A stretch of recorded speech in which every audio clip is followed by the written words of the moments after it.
오늘 저는 봉독해 주신 말씀을 가지고 한번 따라해 주시겠습니까? 시기와 질투, 시기와 질투. 이와 같은 제목으로 잠시 은혜를 나누고자 합니다. 시기와 질투, 이 말은 정말 한 쌍의 정말 찰떡궁합같이 서로 떼어놓지 않고 이렇게 쓰이는 말이죠. 2011년 동일본 대지진 여러분 너무 잘 아시죠? 그냥 쓰나미가 밀려 들어가지고 그 한 마을이 다 엉망진창이 되는 순식간에 그런 피해를 입는 것을 우리가 너무 잘 보았죠. 또 23년에 튀르키예, 예전에는 터키라고 했는데 거기에 대지진이 일어났죠. 원래 그 지역은 아주 옛날부터 지진이 좀 흔하게 일어나던 장소였다고 합니다. 근데 그 지진이 일어났을 때 정말 도시가 정말 그 성한 건물이 없을 정도로 그렇게 무너져 내리는 것 여러분들 화면으로, 텔레비전 화면으로 잘 보셨을 것 같습니다. 그런데 이제 이런 쓰나미와 대지진처럼 우리 마음밭에도, 우리 마음의 이 터에도 하루에도 수도 없이 쓰나미가 몰려오고 지진이 몰려듭니다. 그래가지고 우리 그 마음밭이 순식간에 엉망진창이 되고 쑥대밭이 되는 그런 경험을 여러분들 또 저도 하고 지내며 살아가게 됩니다. 그 가운데 우리의 이 마음의 터전을 이렇게 엉망진창으로 만드는 이 감정의 쓰나미, 감정의 지진 가운데 가장 우리에게 큰 피해를 주는 것이 뭐냐면 학자들은 이 시기와 질투라고 합니다. 시기와 질투가 우리의 마음을 굉장히 어지럽히고 또 해를 주고 그리하여 파괴하는 가장 큰 위력이 있다는 것입니다. 오늘 본문 말씀에서도 그와 같은 것을 증언하고 있습니다. 오늘 본문 말씀 다시 한번 읽어보겠습니까? 부는 잔인하고 노는 창수 같거니와 투기 앞에야 누가 서리요. 네, 이 말을 새번역 성경의 말로 제가 번역해서 한번 읽어드릴게요. 자세히 들어보세요. 분노는 잔인하고 진노는 범람하는 물과 같다고 하지만 사람의 질투를 누가 당해낼 수 있으랴. 네. 분노, 진노가 막 정말 그 불과 같이 막 타오르고 잔인하고 또 몰려드는 물처럼 홍수처럼 아주 큰 위력을 갖고는 있지만 시기 질투의 앞에서는 세 발의 피라는 거예요. 사람의 마음을 그렇게 파괴하는 가장 큰 힘이 있는 것이 시기 질투라고 성경도 증언하고 있습니다. 그 4세기경에 이제 그 교부들 가운데 유명하신 교부들이 몇 분 있는데 요하네스 크리소스토무스라는 그 황금의 입이라는 별명을 가진 목사님이 계셨어요. 교부가 계셨는데 그 크리소스토무스가 뭐라고 말하냐면 시기란 의복을 우리 옷을 갉아먹는 좀벌레 같고 그렇게 좀벌레처럼 우리 마음을 갉아먹는 것이 시기다 이렇게 단언하고 있습니다. 또 체자레아의 바질리우스라는 교부도 사람들의 영혼에 뿌리 내린 시기심보다 해로운 악덕은 없다 이렇게 단언하고 있어요. 실제로 그 예일대학교 심리학과 교수인 피터 살롭이라는 교수가 있는데요. 이분이 자기 연구 결과를 토대로 미국에서 발생한 범죄 가운데 20%가 넘는 그 비율이 시기 질투 때문에 일어난 것으로 조사되었습니다.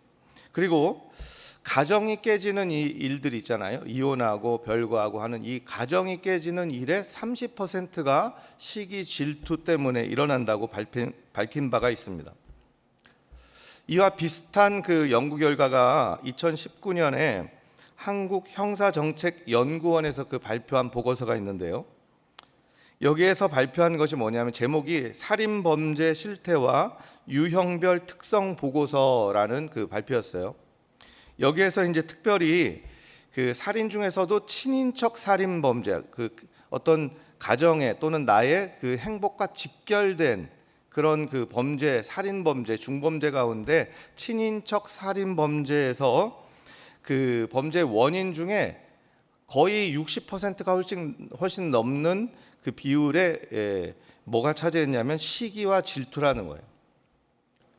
형제 간에, 또 부모와 자식 간에, 또는 뭐 먼 인척 간에 일어나는 다툼, 증오, 그로 인한 아주 불상사가 많이 일어나는데, 이런 것들의 원인의 그 대다수가, 절대적인 대다수가 시기, 질투로부터 일어나고 있다는 것이죠.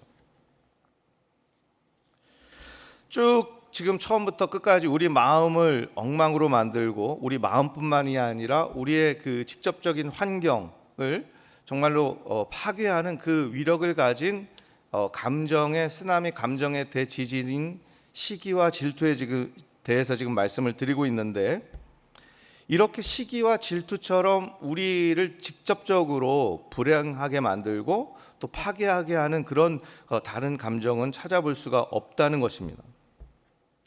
그렇다면 우리 크리스찬은 어떻게 해야겠습니까? 우리 크리스찬은 다른 것보다, 무엇보다 이 시기와 질투를 이겨내는 일에 힘써야 될 줄 믿으시면 아멘 하시기 바랍니다. 여러분들이 시기와 질투로부터 여러분들을 잘 지켜내고, 또 그 시기와 질투를 맞서서 승리해 나갈 때 여러분들의 삶과 여러분들의 가정이 행복을 얻고, 또 이 세상에서 우리 하나님이 주신 기쁨과 평안을 누리며 살아가는 줄 믿으시면 아멘 하시기 바랍니다. 오늘 저는 그래서 이 시기와 질투를 어떻게 하면 우리 크리스천들이 극복해 나아갈 수 있을까 생각한 바, 깨달은 바 짧은 은혜를 나누고자 하는 것입니다. 먼저 여러분, 우리가 시기와 질투를 이겨내기 위해서는 이 시기가 무엇이고 질투가 무엇인지를 좀 생각해 보아야 합니다. 지피지기 백전백승, 이 말 너무 잘 아시죠? 적을 알고 나를 알면 100번 싸워서 100번 이긴다, 이런 말씀입니다. 우리가 막상 시기 질투는 그냥 잘 아는 것 같이 생각하는데, 시기가 무엇이냐, 질투가 무엇이냐 하면은 선뜻 대답을 할 수가 없어요. 그리고 심지어 나는 누구누구를 시기하고 있어, 나는 누구누구를 질투하고 있어, 이렇게 인정하는 사람도 별로 없어요. 자기에게 일어나고 있는 이 모든 문제들 가운데 그 저 속에 시기와 질투가 도사리고 있다는 것을 알아차리지 못하기 때문이죠. 왜냐하면 시기가 무엇이고 질투가 무엇인지 정확히 짚어본 적이 없는 거예요. 그래서 항상 자기가 자기 마음에 속고 있는 겁니다. 시기와 질투는 이제 아까 처음에도 말씀드렸지만 한 단어처럼 이렇게 쓰이죠. 그냥 한 쌍의 단어, 시기가 질투고 질투가 시기고, 그래서 별로 구별을 하지 않는 단어처럼 우리들이 이해하는데, 우리가 좀 더 그것을 자세히 알아보기 위해서는 이 단어를 분리해서 생각해 보아야 합니다. 실제로 지금으로부터 약 2400년 전에 아리스토텔레스라는 그 철학자가 시기와 질투를 구별해 가지고 아주 정확하게 정의를 내리고 있었어요. 자, 한번 자세히 들어봐야 됩니다. 정신을 바짝 차리고, 그게 그 말 같고 그 말이 그 말 같아 가지고 여러분들 헷갈릴 수 있으니까 한번 자세히 들어보시기 바랍니다. 질투란 무엇인가? 먼저 질투부터 말씀드리겠습니다. 질투는 자신도 얼마든지 가질 수 있는 좋은 것이 자기와 본질이 비슷한 자들에게, 다른 사람들에게 있는 것을 보고 그것이 내 것이 아니기 때문에 느끼는 괴로움이다. 조금 다시 또 설명을 해드릴 테니까 일단 시기가 그럼 무엇인지 또 생각해 보겠습니다. 시기라는 것은 자신과 대등한 사람이 좋은 것을 얻어 잘 되는 것을 보고 단지 그가 그런 것을 가지고 있다는 이유만으로 괴로움을 느끼는 것이다. 아주 현명하신 분들은 지금 질투와 시기의 차이를 조금 알아채리신 분이 있을 텐데요. 그러니까 간단하게 설명하면 질투는 남이 가진 것을 내가 갖지 못해서 괴로운 거예요. 나에게 없기 때문에 괴로운 거예요. 그런데 이제 이 나에게 없어서 괴로운 마음이 이제 악을 품게 되면 다른 사람, 내가 없는 게 다른 사람에게 있는 것이 괴로운 거예요. 이게 바로 시기입니다. 그러니까 질투는 나를 향해서 괴로운 마음, 열등감을 갖게 되고 또 비교의식을 갖게 되는 이런 그 악순환이 일어나지만, 시기라는 것은 나한테 없는 게 저 사람한테 있기 때문에 그것을 미워하는 거거든요. 그렇기 때문에 그 사람에게 악을 품게 되고 해코지를 하게 되고, 그래서 악한 악행을 잉태하게 되는, 낳게 되는 것이 바로 시기라는 것이에요. 그럼 여러분들 이 두 가지 단어를 구별해서 지금 말씀드렸는데, 시기가 더 나쁘게 보입니까? 질투가 더 나쁘게 보입니까? 시기가 더 나쁘게 보이죠. 아주 정확하게 들으셨어요. 그래서 아리스토텔레스는 질투는 그나마 낫고 그거보다 훨씬 나쁜 것이 시기라고 말하고 있어요. 왜냐하면 시기는 다른 사람을 향한 그 괴로움, 고통으로 인해서 이제 악을 행하게 되는 근본적인 감정이고, 질투는 그냥 저 사람한테 있는 게 나한테 없기 때문에 괴로운, 자기 스스로 무너지는 감정을 말한다는 것이죠. 물론 이것은 지금 현대 사회에선 시기와 질투를 거의 동의어로 사용하고 있기 때문에 그냥 우리가 시기가 무엇이고 질투가 무엇인지를 생각해 본다는 차원에서만 여러분들이 좀 생각하시면 좋을 것 같습니다.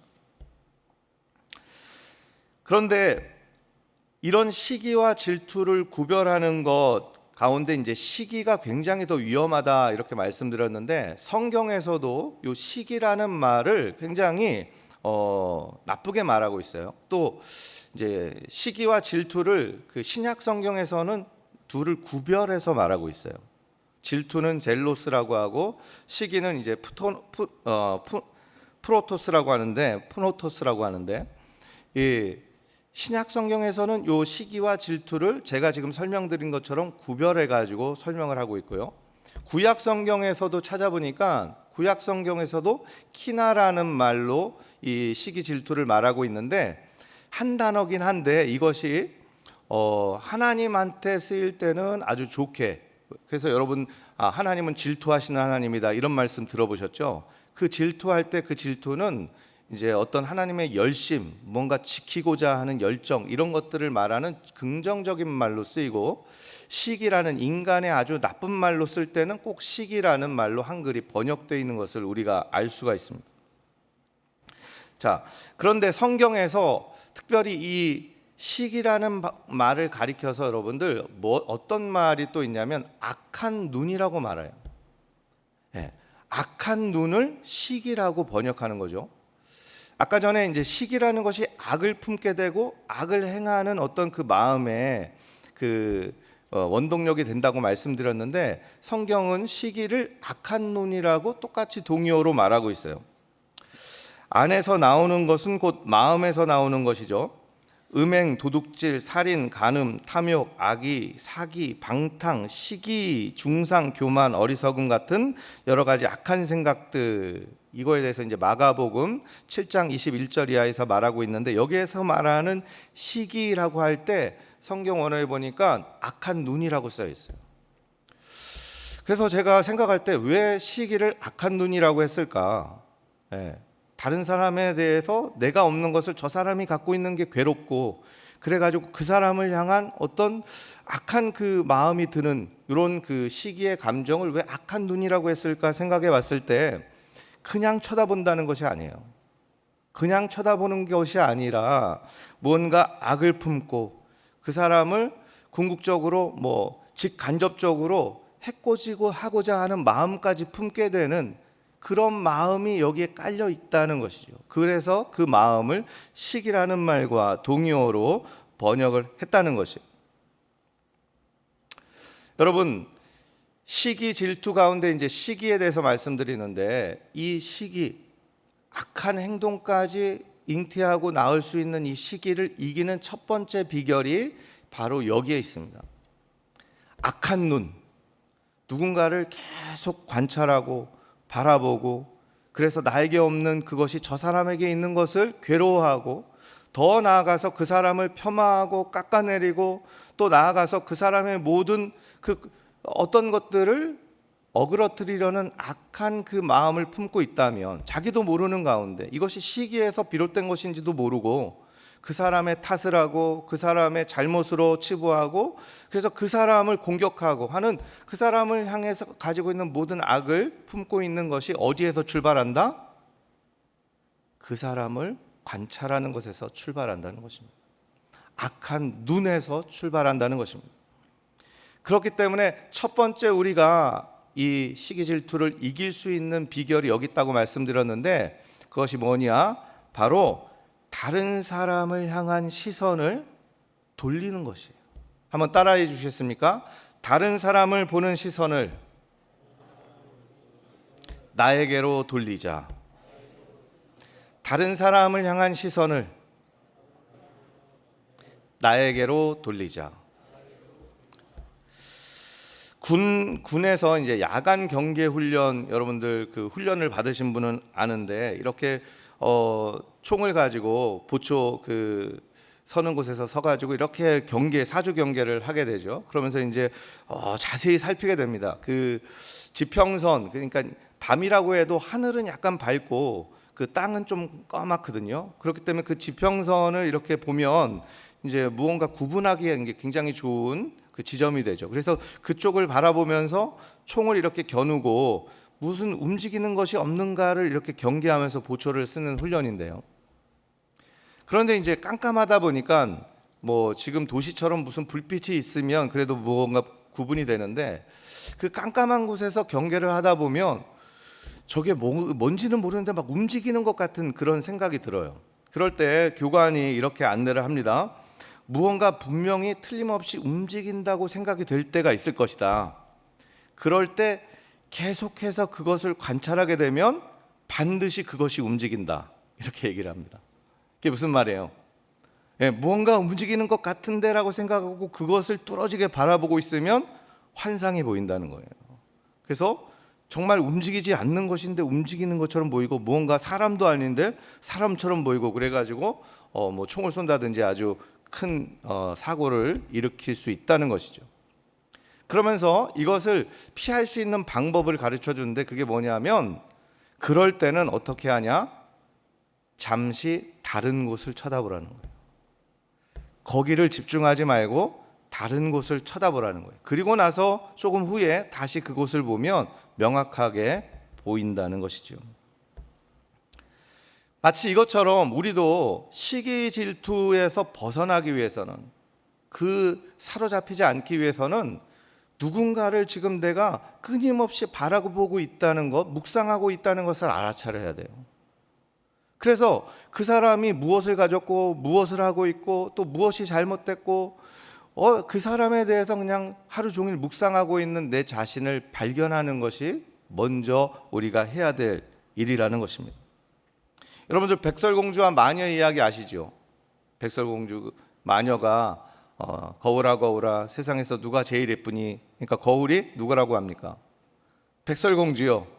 거울이 좀 눈치가 있어가지고 아유 마녀가 제일 이쁩니다 이렇게 얘기했으면 됐을 텐데, 백설공주가 제일 이쁘다고 하니까 이 마녀가 하루 종일 그때부터 백설공주를 묵상하고 백설공주만 쳐다보는 거예요.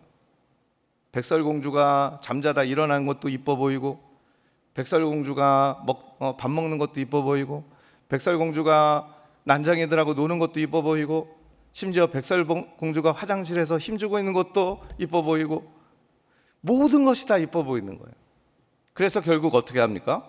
독이 든 사과를 가지고 백설공주를 죽이려고 하는 거죠. 시기도 이런 메커니즘을 갖고 있다는 거예요. 시기 질투도, 여러분을 파괴하고 있는 시기 질투도, 여러분들이 심지어 그것이 나에게 시기 질투가 있다는 것도 알아차리지 못하는 그 무서운 우리를 파괴하는 시기 질투가 무엇에서 시작되냐면 우리가 다른 사람을 향한 눈에서 시작된다는 것이에요. 물론 세상 살아가면서 다른 사람을 보지 않고 살아갈 수는 없지요. 그런데 우리는 다른 사람을 향하는 눈을 나에게로 돌리는 그 시간을 훨씬 많이 가져야 된다는 것을 여러분들 믿으시기 바랍니다. 오히려 나를 돌아보는 시간은 그냥 조금이고, 모든 것이 다른 사람을 보는 눈으로 시간을 보낸다면 여러분들은 그 시기와 질투에 사로잡힐 확률이 아주 높아지게 된다는 것이지요. 성경에 시기 질투로 패망한 사람들 많이 있습니다. 가인과 아벨이 그랬고요. 또 대표적으로 사울과 다윗이 그랬죠. 그런데 제가 이 말씀을 준비하면서 한번 생각해 봤어요.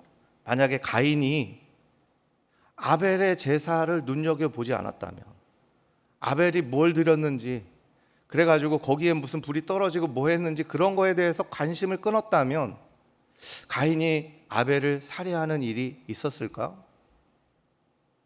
사울도 다윗을 그 관찰하는 그 눈을 돌려가지고 자기를 바라보고 자기가 해야 될 일을 바라보고 하나님을 바라봤다면 과연 사울이 평생 그 미움과 증오에 사로잡혀가지고 다윗을 죽이러 쫓아다니고 드디어 정신이 돌아버리고 아주 비참하게 죽는 그런 인생을 살았을까 생각하게 됩니다.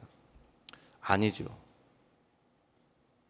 저와 여러분들 이 자리에서 주님의 이름으로 축원하는데 우리의 눈을 다른 사람에게 돌리는 그 시간을 아껴서 절약해서 내 자신을 돌보고 또 내 자신 속에 있는 하나님 앞에서 물론 좋은 것도 보지만 안 좋은 것도 정확히 봐서 하나님 앞에 나아가는 그런 시간으로 변화하는 저와 여러분이 되시기를 주님의 이름으로 축원합니다.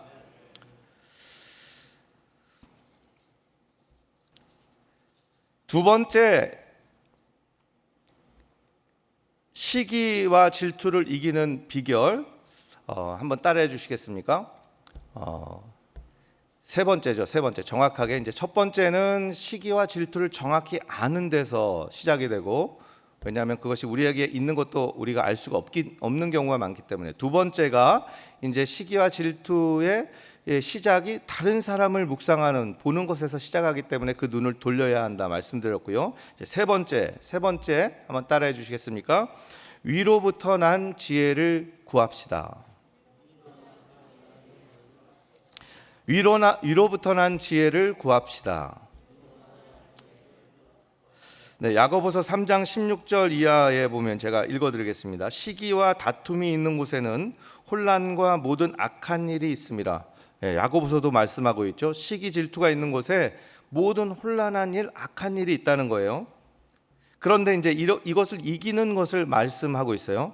오직 위로부터 난 지혜는 첫째 성결하고 다음에 화평하고 관용하고 양순하며 긍휼과 선한 열매가 가득하고 편견과 거짓이 없나니 화평하게 하는 자들은 화평으로 심어 의의 열매를 거두느니라. 다시 말해서 간단하게 말하면 시기 질투가 있는 곳에 악한 일이 일어나고 그냥 모든 그 혼란이 있는데 이것을 이기는 힘은 위로부터 오는 지혜를 구해야 된다는 거예요.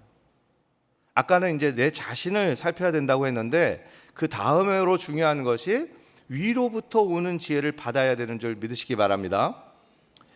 그러니까 위로부터 오는 지혜란 무엇입니까? 결국 하나님으로부터 오는 지혜, 하나님으로부터 오는 그런 힘을 말하는 것이지요. 그러므로 우리는 하나님 앞으로, 말씀 앞으로, 기도 가운데로 매일매일 더 열심히 달려가는 우리가 되어야 될 줄 믿습니다.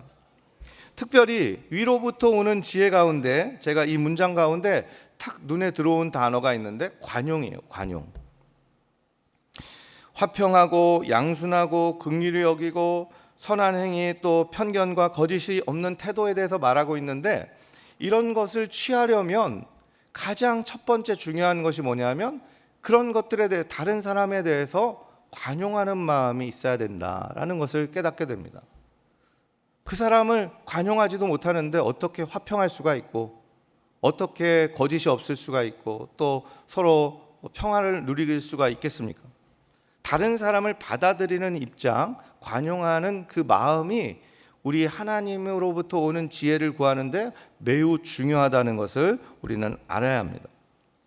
관용한다는 것은 인정한다는 의미입니다.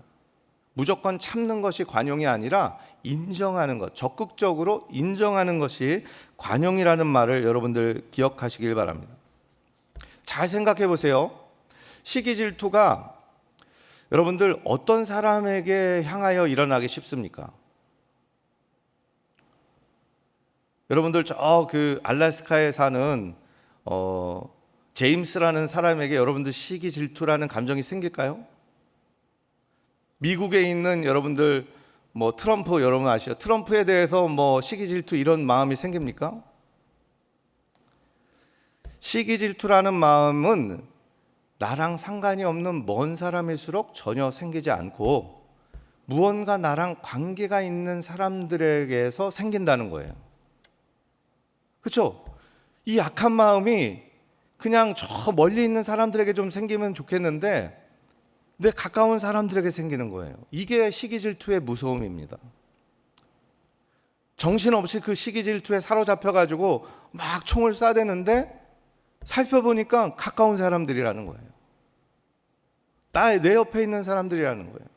내 가족이고 내 아내고 내 자녀고 또 내 형제고 자매고 또 우리 교회고 우리 같은 일하는 직장이고 또 교구고.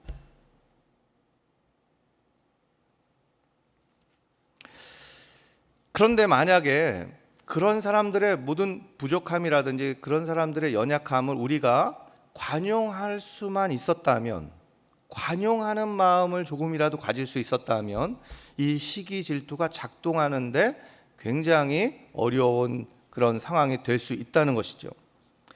독일어 중에 샤덴프로이데라는 말이 있습니다. 샤덴프로이데.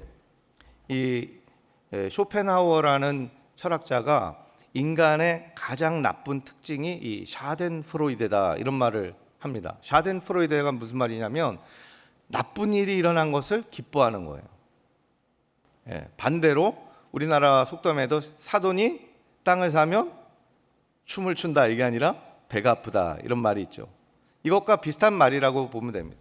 다른 사람에게 나쁜 일이 일어나는 것을 즐거워하는 마음, 이것이 바로 시기가 가지고 있는 본질이라는 거예요. 다른 사람을, 아주 나쁜 사람을 칭찬하고 선한 사람을 인정하지 않는 그 사람들의 마음이 있다는 거예요. 좋은 일을 막 기뻐하고 칭찬해주고 이런 마음이 있어야 되는데 나쁜 일은 굉장히 막 칭찬하고 잘됐다 기뻐하면서 어떤 좋은 일이 일어나는 것에 대해서 인정하지도 않고 칭찬하지도 않는 인색한 마음을 갖는다는 것이죠. 여러분들 재밌는 게 아까 악한 눈이라는 말씀을 드렸어요. 악한 눈이라는 말을 시기랑 똑같은 말로 쓰고 있다고 하는데 성경에서 이 악한 눈을 또 다른 말로 번역하고 있는데 그 말이 뭐냐면 인색함이에요. 인색함. 인정하지 않는 거죠. 관용을 베풀지 않는 것. 그러니까 시기라는 것은 다른 사람을 관용하지 않고 인정하지 않는 그 마음에서 싹이 난다는 것이에요.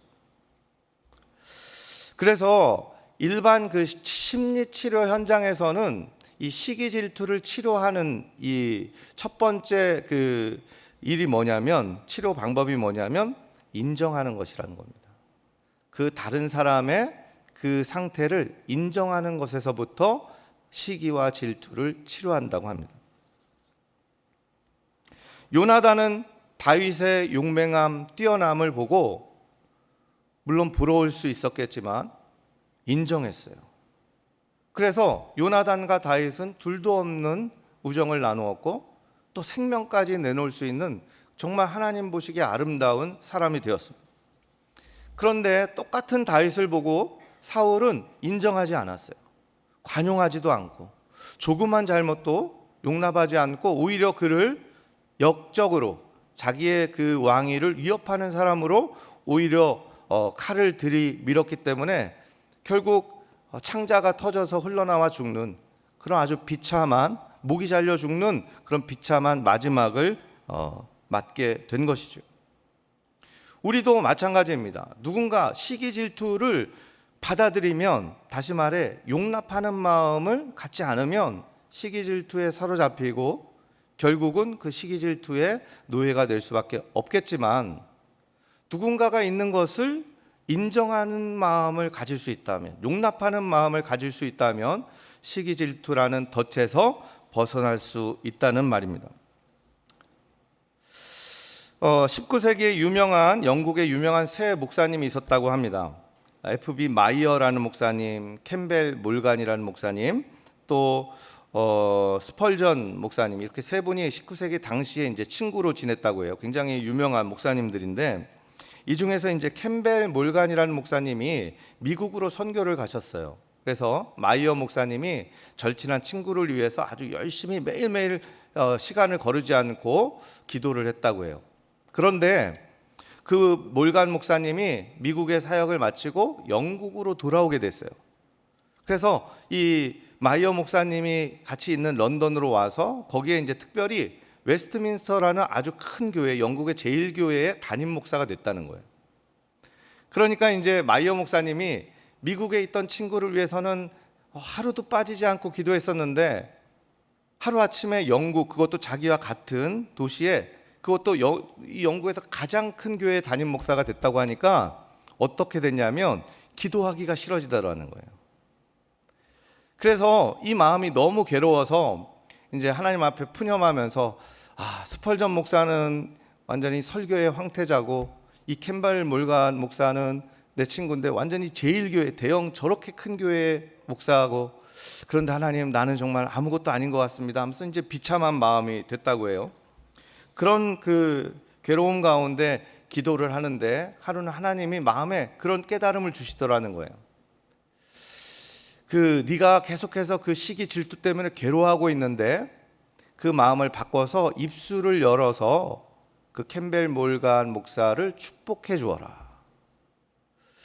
그 마음에 그 축복해 주라는 이 깨달음이 너무 강렬해서 그 기도할 때 이제 바꾸어서 걱정하고 근심하고 시기 질투에 잡혀 있는 자신의 그 초라함을 가지고 기도하는 게 아니라 하나님께 받은 마음을 가지고 그 몰간 목사님을 축복하면서 기도했다는 거예요. 몰간 목사는 정말 대단한 사람입니다. 하나님, 정말 미국에서도 열심히 선교하고 이곳에 와서도 하나님 충분히 감당할 만한 사람입니다. 몰간 목사가 부디 이 웨스트민스터 교회를 잘 이끌어가고 그래서 이 영국 전체를 변화시키는 훌륭한 주의 종이 되게 해주시옵소서. 마음은 내키지 않았지만 입술로 그렇게 계속 인정하고 고백했다는 거예요. 용납했다는 거예요. 그런데 놀랍게도 계속 하루 이틀 기도하면서 자기 마음이 완전히 바뀌고, 그래서 정말 진심으로 기쁨 가운데 그 캠벨 몰간 목사님을 위해 기도하고 또 그렇게 우정을 나눌 수 있는 친구로 남을 수 있다는 간증을 남겨놓았습니다. 그래서 이 세 분 목사님 모두가 기독교 역사 가운데 손꼽힐 수 있는 그런 훌륭한 분으로 기록되고 있다는 것이죠. 여러분들 빌립보서 2장 3절 말씀입니다. 제가 한번 읽어드리겠습니다. 아무 일에든지 다툼이나 허영으로 하지 말고 오직 겸손한 마음으로 각각 자기보다 남을 낮게 여기고, 다른 사람을 인정하고 관용하고 용납하는 것이 우리가 시기와 질투, 허영과 다툼에서 벗어날 수 있는 그 첩경이라는 것을 여러분들 믿으시기 바랍니다. 한번 따라해 주시겠습니까? 나는 그 사람이 잘 되는 것이 기쁩니다. 그 사람이 나보다 오히려 더 나은 사람입니다. 나도 더 좋은 사람이 되겠습니다.